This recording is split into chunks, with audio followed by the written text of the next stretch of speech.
حتى أهل البدع والأهواء، أهل البدع العقائدية وأهل البدع السياسية.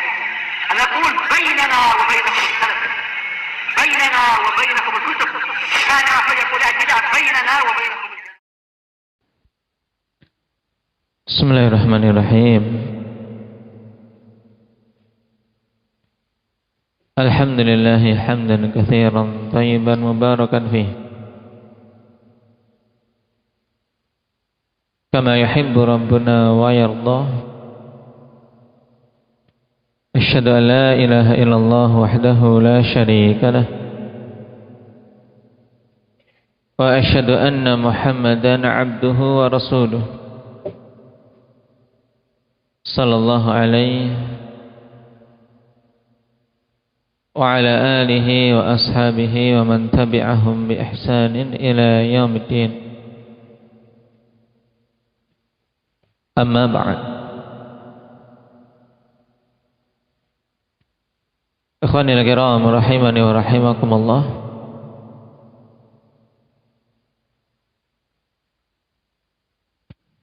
Pada pertemuan yang lalu kita membahas tentang pengertian fikih. Setelah kita tahu keutamaan cabang ilmu ini,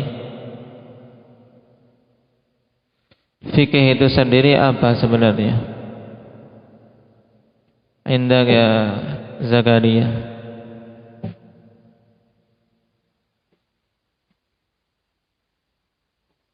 Naam, ahsanta. Fikih hakikatnya adalah ma'rifatul ahkam syar'iyyatil amaliyah bi adillatiha at-tafsiriyah, yaitu pengetahuan terhadap hukum-hukum syar'i yang sifatnya amali, hukum-hukum syar'i yang sifatnya amali dengan dalil-dalilnya yang terperinci. Di sini dikatakan hukum syar'i yang sifatnya amali, berarti keluar darinya pembahasan apa? Indak ya Muhammad Sido.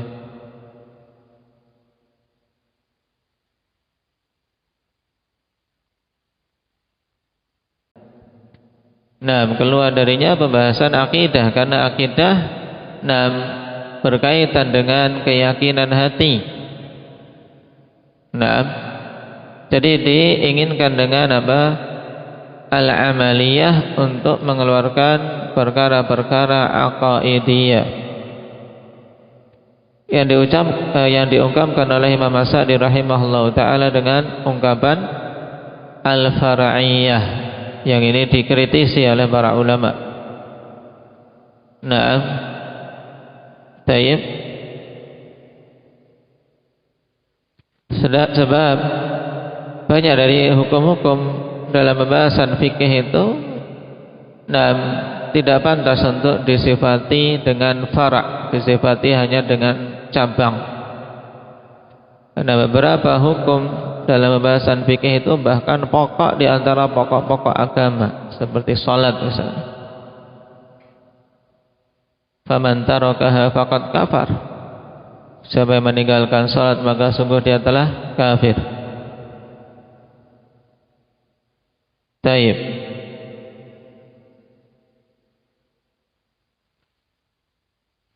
Kemudian pada perkataan biadillatiha tafsiliyah, dengan dalil-dalilnya secara terperinci. Yang dalil-dalil yang disepakati di sisi jumhurul ulama terdiri dari berapa jenis? Hendak ya Mujahid? 4 apa saja? Al-Quran, As-Sunnah, Ijma' dan Qiyas yang sahih. Nah, adapun Al-Quran dan As-Sunnah jelas. Sedangkan Ijma' itu apa?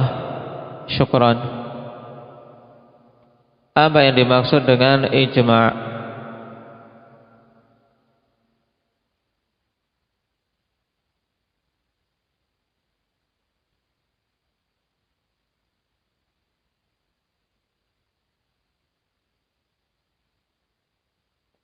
kesepakatan ahli ijtihad pada suatu zaman dari kalangan umat Muhammad setelah wafatnya beliau di atas suatu perkara dalam agama ini.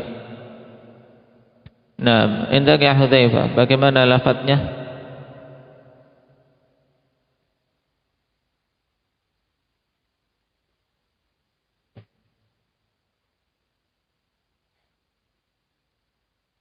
Taib, ahsanta. Ittifaqu mujtahidi asrin minal usuri min ummati Muhammadin sallallahu alaihi wasallam ba'da wafatihi ala amrin dini. Inilah ijma'. Sedangkan qiyas di sini diberi penjelasan harus qiyas yang sahih untuk mengeluarkan qiyas-qiyas yang rusak. Karena banyak sekali kias-kias didatangkan oleh sebagian fuqaha, padahal itu adalah kias yang rusak sebab bertentangan dengan dalil. Kapan saja ada dalil maka tidak boleh seorang mengkias. Dapat nas Alkitab ataupun as-sunnah, maka tidak boleh seseorang mengkias. Sebagaimana dikatakan la qiyasa ma'ad dalil, tidak boleh ada qiyas bersama dengan adanya dalil. Karena qiyas dibawakan dan dilakukan ketika seorang faqih ketika mau menetapkan suatu hukum tidak mendapati nas dari Al-Quran maupun As-Sunnah, juga tidak ada ijma' padanya, maka dia berupaya untuk memahami hukum tersebut dan mencari hukum syar'i yang telah tegak dalilnya berdasarkan nas Al-Quran maupun As-Sunnah. Kemudian dia cari illah yang sama antara keduanya untuk dikiaskan. Tapi sekarang kita lanjutkan.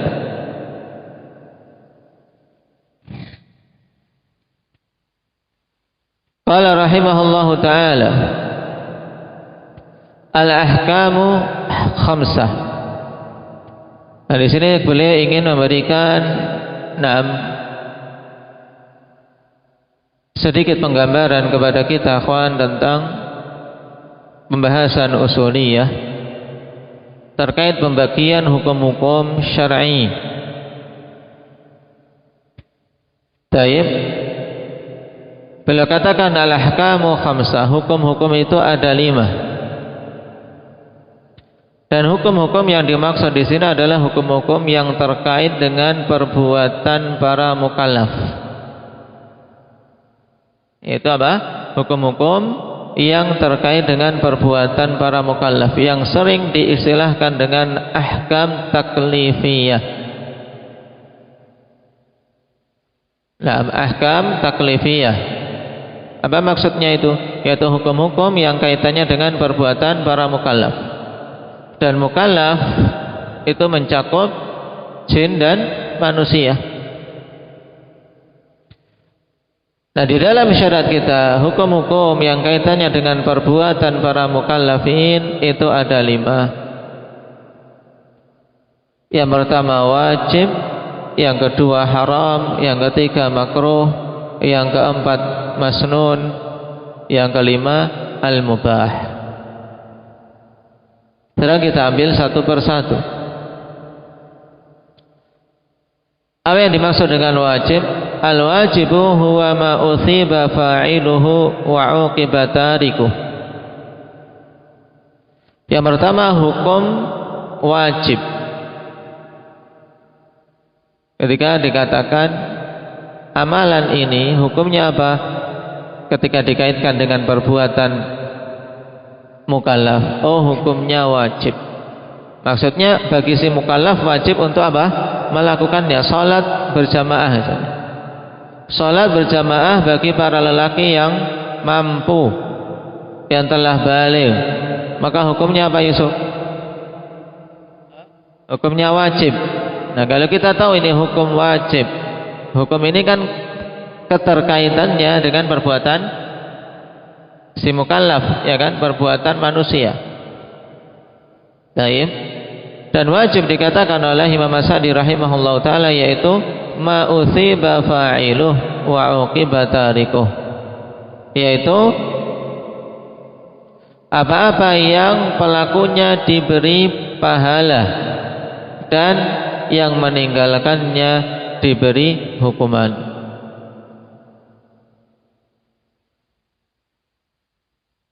Yaitu segala sesuatu yang pelakunya akan diberi pahala oleh Allah Subhanahu wa taala ketika melakukannya dan akan diberi hukuman atau dosa bagi yang meninggalkannya. Nah, pengertian ini akhwani fillah, taib, pengertian wajib berdasarkan hukumnya. Nah, pengertian wajib berdasarkan hukumnya. Dan di sana fuqaha sering memberikan pengertian tentang hukum-hukum ini, nah, dengan apa? Mendatangkan hukumnya. Wajib itu hukumnya apa? Hukumnya kalau dilakukan mendapatkan pahala, kalau ditinggalkan berdosa, diancam dengan hukuman. Adapun pengertian wajib secara hakiki dikatakan oleh ulama usul, ya dimaksud dengan al-wajib huwa ma amara bihi syari'u ala wajhil ilzam, ma amara bihi syari' ala wajhil ilzam, yaitu segala sesuatu yang pembuat syariat ini memerintahkannya dengan perintah yang sifatnya harus. Inilah wajib, ya kan? Yang namanya wajib berarti apa? Segala sesuatu yang diperintahkan oleh pembuat syariat. Siapa pembuat syariat? Afif,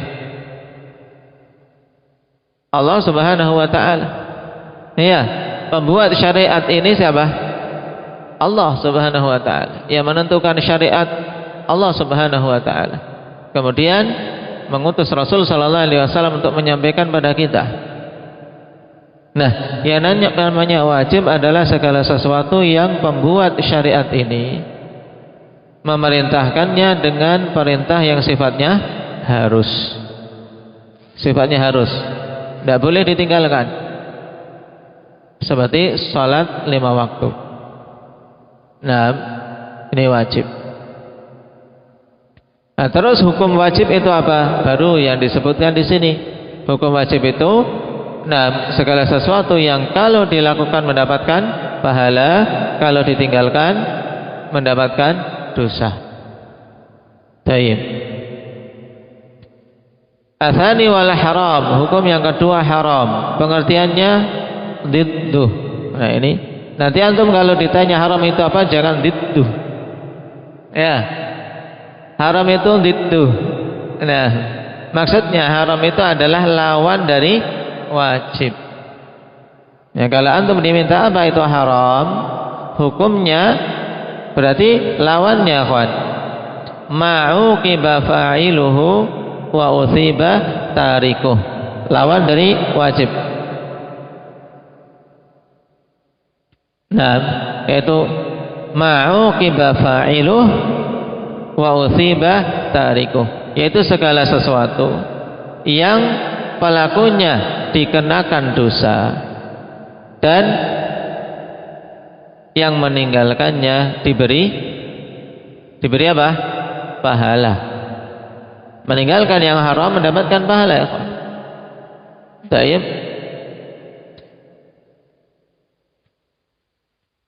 Ini haram dari sisi hukumnya. Baik.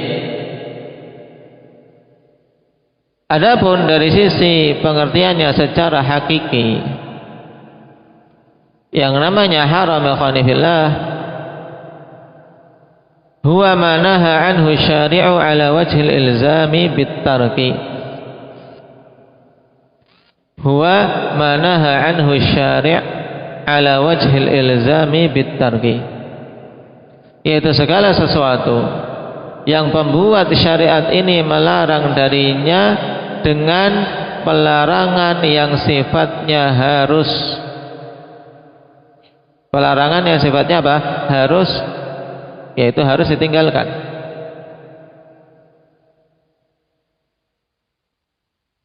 Haram ma naha anhu syari'u ala wajhil ilzami bitarki, yaitu segala sesuatu yang membuat syariat ini melarang darinya dengan larangan yang sifatnya harus untuk ditinggalkan. Seperti misalnya uququl walidain, durhaka kepada kedua orang tua. Ini dilarang oleh pembuat syariat, dilarang oleh Allah Subhanahu wa taala. Dan larangan ini sifatnya apa? Sifatnya harus ditinggalkan. Harus ditinggalkan. Tidak boleh seorang berbuat durhaka kepada orang tua sedikit pun.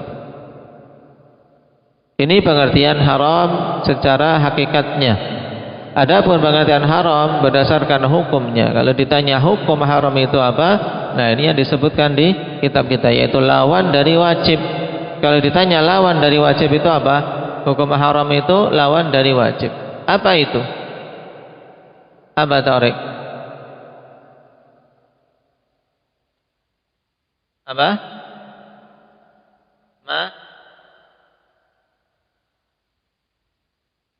Ma'uqiba tarikuhu, ya, ma'uqiba fa'iluhu wa uthiba tarikuh.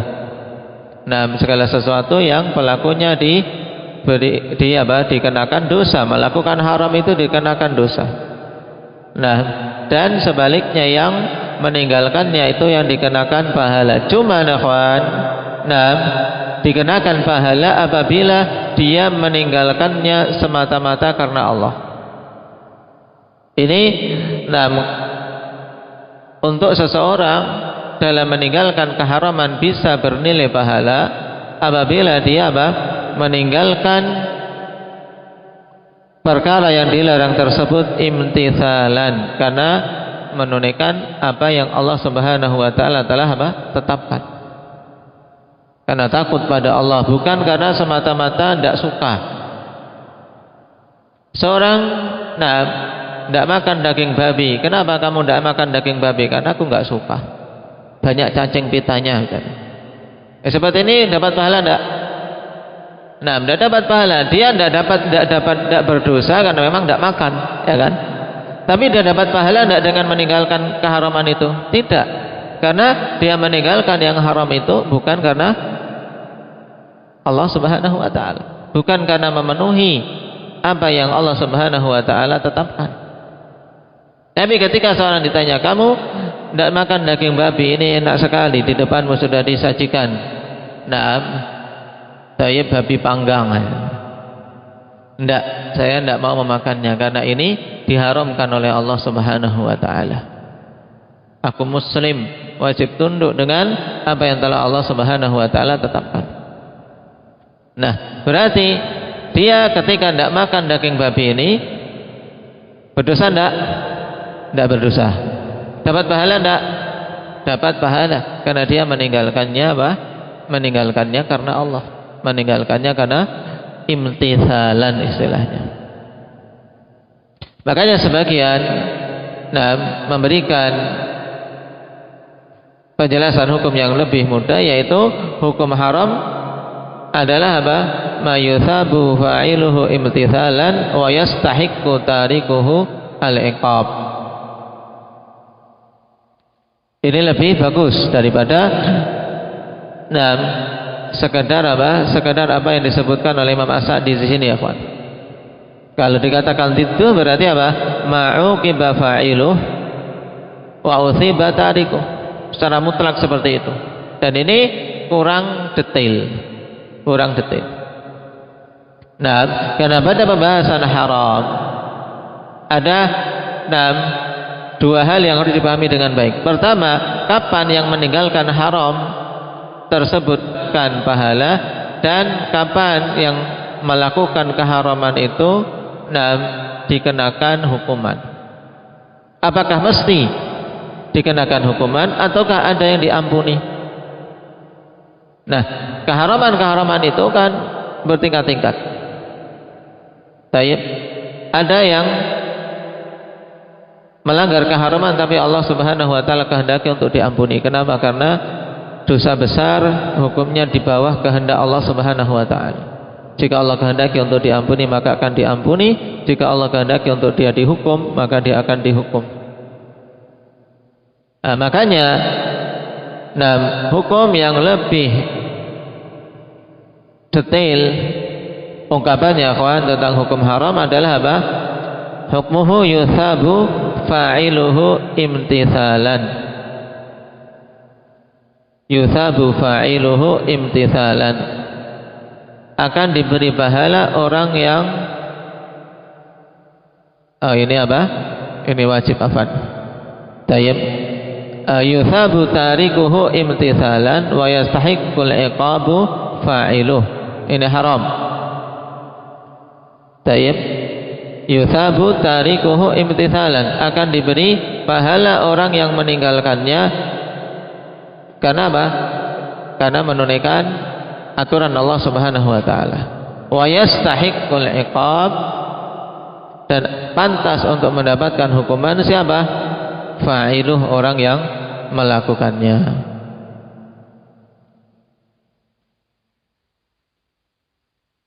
Baik.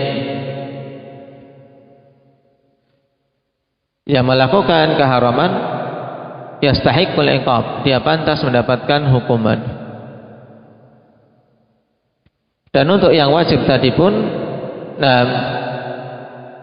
ungkapan yang lebih bagus tentang hukum yaitu wajib yuthabu tarikuhu yuthabu fa'iluhu imtithalan wastahiqqul iqab tarikuh. Kebalikannya. Cuman antum tidak apa-apa menggunakan kalimat yang ada dalam kitab ini untuk mempermudah saja, biar tidak bingung. Intinya apa? Haram itu pokoknya apa? Jika dilakukan pantas mendapatkan haram. Haram, sekarang pertanyaannya. Haram jika dilakukan pantas mendapatkan apa isnan? Dosa. Pantas mendapatkan hukuman. Jika ditinggalkan maka akan mendapatkan pahala bagi yang meninggalkannya karena Allah Subhanahu wa taala. Taib. Yang ketiga al-makruh. Al-makruh dikatakan oleh Imam Sa'di di sini ma'uthiba tarikuhu wa lam yu'aqab fa'iluh. Yaitu segala sesuatu yang pelakunya akan diberi pahala, yang orang yang meninggalkannya akan diberi pahala, dan orang yang melakukannya tidak akan dikenakan dosa. Ma'uthiba tarikuh, yang meninggalkannya akan diberi pahala. Ini makruh. Walam yu'aqab fa'iluh, dan orang yang melakukan kemakruhan tidak akan dikenakan dosa. Taib.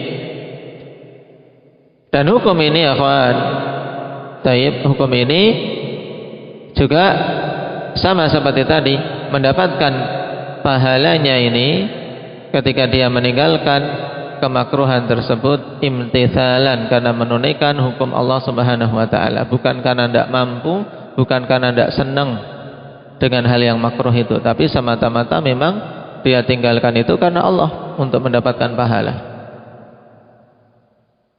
Taib. Dan yang melakukannya tidak dikenakan dosa.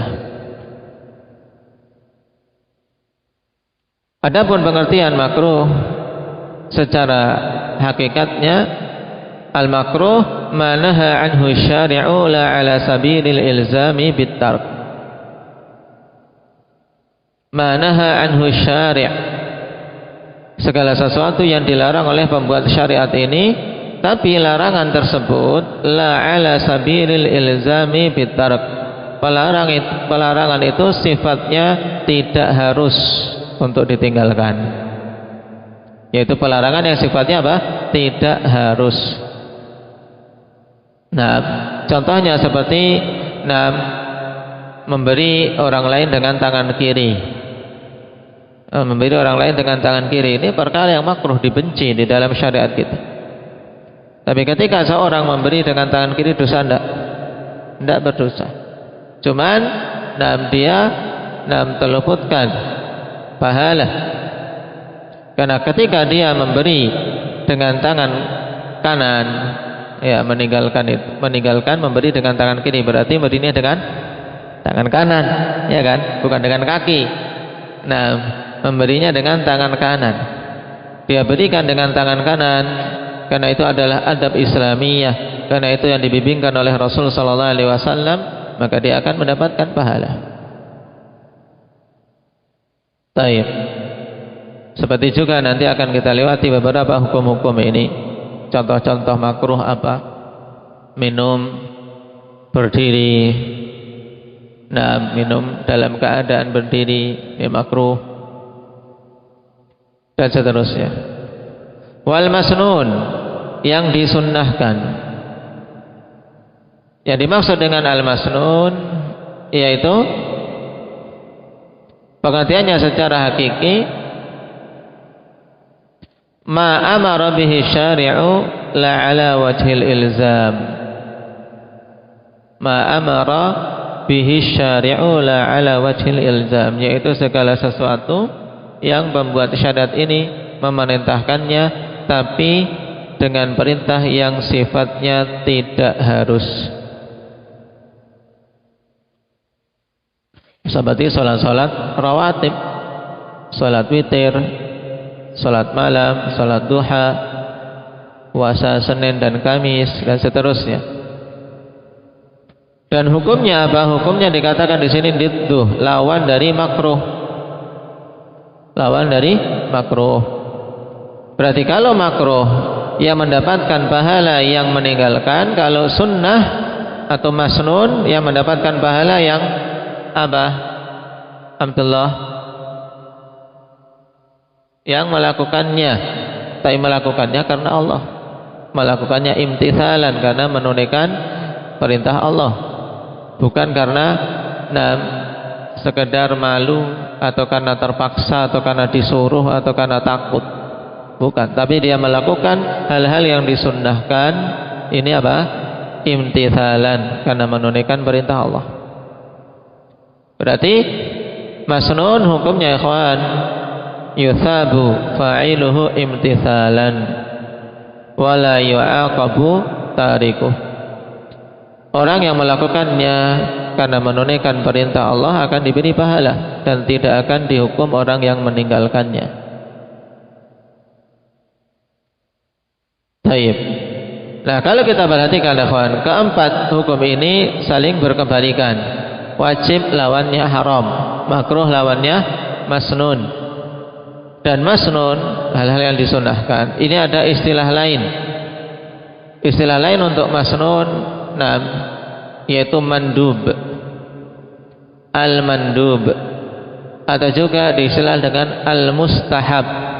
Sama kawan, kalau antum dapati istilah para fuqaha mengatakan tentang suatu hukum, bahwasanya hukum perkara ini masnun, hukum perkara ini mandub, hukum perkara ini mustahab, ini bukan khilaf, ini semuanya berarti apa? Mereka sepakat dalam satu hukum. Cuman penggunaan istilahnya saja berbeda. Dan juga istilah yang paling masyhur dari semua diungkapkan dengan istilah apa? Sunnah. Hukumnya apa? Sunnah. Hukumnya sunnah. Sehingga istilah sunnah, kalau dalam pembahasan hukum-hukum taklifiyah, maka yang dimaksud adalah hukum yang keempat ini ya kawan, yang melakukannya karena menunaikan perintah akan mendapatkan pahala, yang meninggalkannya tidak berdosa. Tapi antum harus bedakan pengertian sunnah dalam pembahasan hadis dan dalam pembahasan akidah. Jangan sampai seorang bingung ketika kita membahas sunnah dalam pembahasan akidah. Sering kita disuruhkan bahwasanya wajib untuk kita mengikuti sunnah Rasul sallallahu alaihi wasallam. Juga dikatakan bahwasanya al-islamu huwa sunnah wa sunnatu hiyal islam. Islam itu adalah sunnah. Nah, ini pengertian sunnah yang lain. Ya, pengertian sunnah dalam pembahasan akidah, dalam pembahasan hadis, ini berbeda dengan pengertian sunnah yang sedang kita bahas dalam pembahasan fikih. Sunnah dalam pembahasan akidah yang dimaksud adalah tariqatun Nabi sallallahu alaihi wasallam, jalan yang ditempuh oleh Nabi. Berarti Islam secara keseluruhan itu adalah jalan Nabi. Wajib kita untuk mengikutinya kalau ingin selamat. Ini. Baik itu berupa perkataan beliau, perbuatan beliau, dan persetujuan beliau. Nah, sedangkan sunnah dalam pembahasan fikih yang kita barusan ambil dari isi hukumnya, yaitu segala sesuatu yang apabila dikerjakan akan mendapatkan pahala, dan apabila ditinggalkan tidak berdosa. Dengan catatan dia meninggalkan sunnah tersebut bukan karena benci, ya. Dan ini penting, kawan. Karena seorang ketika meninggalkan sunnah dan ada pada dirinya kebencian terhadap sunnah tersebut, maka kebencian terhadap sunnah inilah yang menjadikan dia terjatuh dalam dosa, bukan karena meninggalkannya. Maka seseorang terkadang ketika malas meninggalkan hal-hal yang sunnah, kawan, dia tidak terkena dosa, tapi jangan sampai ada rasa benci. Cuman tentunya terluputkan darinya kebaikan yang banyak. Kenapa? Karena amalan-amalan yang sifatnya sunnah, Allah Subhanahu wa ta'ala berikan peluang kepada kita untuk sebagai penyempurna amalan-amalan yang wajib yang kita menunaikannya banyak kekurangan. Hukum yang terakhir yaitu al-mubah. Apa itu mubah? Wa huwa alladhi fi'luhu wa tarkuhu ala haddin sawa. Kata Imam As-Sa'di rahimahullah ta'ala, yang dimaksud dengan mubah yaitu perkara yang baik itu melakukannya atau meninggalkannya hukumnya sama. Ini mudahnya, yaitu segala sesuatu yang melakukan atau meninggalkannya hukumnya sama. Baik.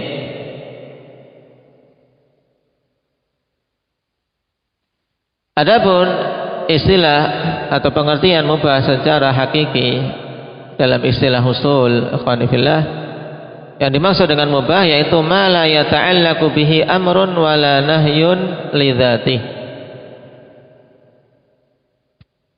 Ma la yata'allaqu bihi amrun wala nahyun li dzatihi, yaitu suatu perkara yang tidak ada kaitannya dengan perintah dan larangan pada asalnya. Suatu perkara yang tidak ada kaitannya dengan perintah dan larangan pada asalnya. Seperti apa? Makan, minum. Makan minum itu pada asalnya perbuatan makan dan perbuatan minum tidak ada perintah, tidak ada larangan. Paham? Tapi hukumnya mubah, kawan. Cuman terkadang perkara mubah tersebut, seorang bisa mendapatkan pahala dengan niatan yang baik. Baik. Maka ketika seorang melakukan perkara-perkara yang mubah dengan niatan yang baik, misalnya makan untuk menguatkan tubuhnya agar kuat belajar, baik, agar kuat belajar, agar memiliki energi untuk beribadah, maka dia akan mendapatkan pahala dengannya. Sebagaimana kaidah al-wasail laha ahkamul maqasid, sarana itu sesuai dengan hukum tujuannya. Taib, seorang kepala rumah tangga bekerja mencari nafkah, taib, bisa bernilai pahala ketika dia niatkan untuk menunaikan kewajiban, bukan sekedar kebiasaan, dan untuk bersedekah kepada anak dan istrinya, mencegah agar dirinya tidak meminta-minta, agar dirinya tidak meminta-minta, agar tidak terjatuh dalam kehinaan dan seterusnya. Dari ini mubah. Mubah apa tadi? Ma la yata'allaqu bihi amrun wala nahyun li dzatihi. Tidak ada kaitannya dengan perintah dan larangan pada asalnya. Taib. Cuman terkadang ikhwan pada perkara yang mubah tersebut Rasul sallallahu alaihi wasallam membimbingkan kaifiyah tertentu ketika melakukannya. Maka ketika seorang melakukan perbuatan itu dengan tata cara yang dicontohkan oleh Nabi karena ingin mencontoh Nabi sallallahu alaihi wasallam, maka itu bernilai pahala. Karena dia ketika melakukannya melakukan sunnah. Contoh tidur khanifillah asalnya mubah. Kemudian dalam tata cara tidur dia berusaha untuk mencontoh sunnah Rasul sallallahu alaihi wasallam dengan berwudu sebelum tidur, berdoa sebelum tidur, kemudian tidur miring kanan. Nah, ini sunnah-sunnah dalam tidur. Maka dia akan mendapatkan pahala pada apa-apa yang dia lakukan tersebut. Nah, taib.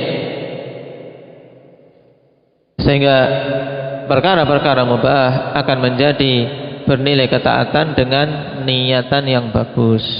Sebagaimana dikatakan Ibnu Qayyim, fal mubahat tasiru bin niyati ta'at. Perkara-perkara mubah menjadi perkara ketaatan dengan niatan. Maka berbagus niatan pada semua urusan-urusan kita. Inwi khairan tajid khairah. Niatkanlah yang baik, engkau akan mendapatkan kebaikan. Bahkan pada hal-hal yang sifatnya mubah. Yang asalnya apa? Seorang tidak dapat pahala, tidak dapat dosa, baik meninggalkan maupun melakukannya. Kenapa? Karena tidak ada kaitannya dengan perintah dan larangan. Tapi ketika dia meniatkan dengan niatan-niatan yang baik, akan apa? Akan menjadi suatu ketaatan. Baik, perhatikan catatan kaki nomor 1. Hadhil ahkamul khamsatu hiyal ahkamut taklifiyah. Naam, hukum-hukum yang 5 itulah hukum-hukum taklifiyah. Wa qad ikhtara al-muallifu laha hadhihi ta'rifat al-mukhtasarah li taqribiha li dhihnil muta'allim. Dan pengarang telah memilihkan untuk hukum yang 5 ini pengertian yang ringkas untuk apa? Untuk memperdekat di benak para pelajar, yaitu agar yang belajar ini lebih mudah untuk memahaminya. Intinya tadi, nah, pengertian berdasarkan hukum itu lebih mudah dicerna daripada pengertian yang dibawakan oleh para ulama usul. Seperti wajib, wajib apa? Yaitu segala sesuatu yang pelakunya akan diberi pahala dan yang meninggalkan akan dikenakan dosa. Haram itu apa? Lawannya. Makruh itu apa? Orang yang meninggalkannya akan diberi pahala dan yang melakukannya tidak berdosa. Kalau sunnah apa? Kebalikannya. Kemudian mubah itu apa? Yaitu yang tidak ada kaitannya dengan perintah dan larangan. Berarti yang melakukan dan yang meninggalkan hukumnya sama. Ini pada asalnya. Tapi perkara yang mubah bisa menjadi ketaatan dengan apa tadi? Syukran, dengan niat.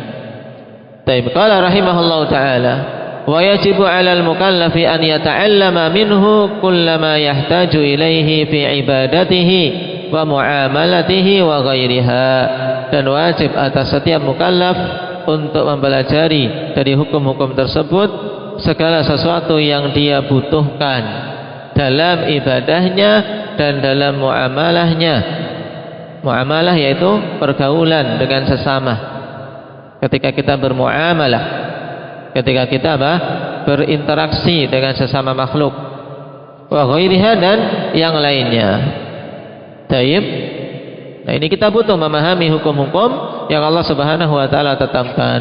Qala Nabi sallallahu alaihi wasallam, "May yuridillahu bihi khairan yufaqihu fid din." Muttafaqun alaih. Siapa saja yang Allah Subhanahu wa taala kehendaki kebaikan padanya, maka akan dipahamkan terhadap perkara agamanya. Hadis muttafaqun alaih, akhwan. Dan ini hadis yang masyhur, termasuk hadis yang apa? Yang seharusnya menjadi pendorong bagi kita semua untuk betul-betul mengupayakan memahami agama ini. Nah, dengan ikhlas karena Allah, karena memang kita butuh. Dengan ikhlas karena Allah, karena padanya keutamaan yang besar. Dengan ikhlas karena Allah, karena terbuka dengan sebab itu berbagai macam kebaikan yang luas. Hadis muttafaqun alaih dari sahabat siapa? Muawiyah bin Abi Sufyan. Taib. Kita cukup sekian dulu sebelum masuk pada fasal muqaddimah yang dibawakan oleh Syekh rahimahullahu taala. Naktabi bihadza walhamdulillahi rabbil alamin.